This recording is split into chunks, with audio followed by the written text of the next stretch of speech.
Ihanda na po ang inyong mga payong at kapote.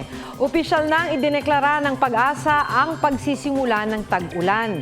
Pero paglilinaw ng ahensya, kahit tag-ulan na, hindi naman tuloy-tuloy o araw-araw ang ulan.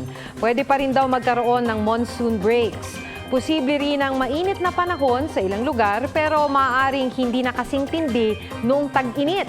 Patuloy namang hinahatak o pinalalakas ng papalayong bagyong Aghon ang southwest monsoon o ang hanging habagat. Sa rainfall forecast ng Metro Weather, umaga pa lang may ulan na bukas sa Ilocos Region, Zambales, Bataan, Pangasinan, Mindoro Provinces at Palawan.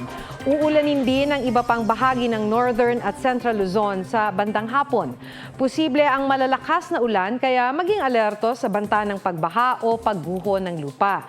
Posible rin ang pag-ulan sa ilang lugar sa Visayas at Mindanao, lalo sa Panay Island, Caraga, Davao Region, Northern Mindanao at Socsargen.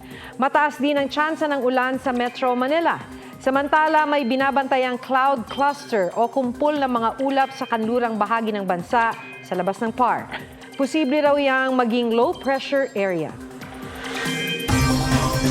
Huwag magpahuli sa mga balitang dapat ninyong malaman.